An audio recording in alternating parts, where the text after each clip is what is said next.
హరిత పర్వతాల మధ్య ఒక ప్రశాంత గ్రామంలో రాము అనే రైతు తన తోటలో ఒక చిన్న విత్తనం నాటాడు. ఆ విత్తనం ఒక చిన్న రాయికన్నా చిన్నదిగా ఉండి పెద్ద విత్తనాల మధ్య భయంతో తొంగిచూస్తోంది. నేను చాలా చిన్న విత్తనం, ఏదైనా గొప్పదిగా మారగలనని నాకే నమ్మకం లేదు అని విత్తనం మెల్లగా అనుకుంది.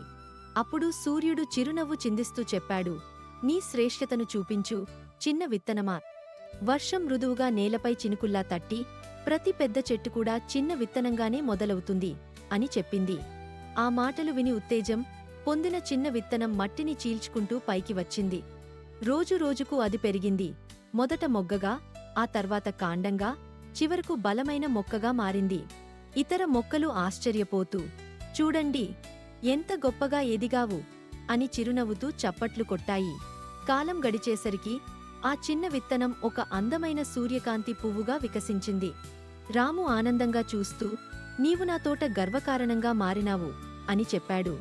నీతి: ఎంత చిన్నగా అనిపించినా పట్టుదలతో మరియు శ్రద్ధతో ఉన్నప్పుడు గొప్ప విజయాలు సాధించవచ్చు.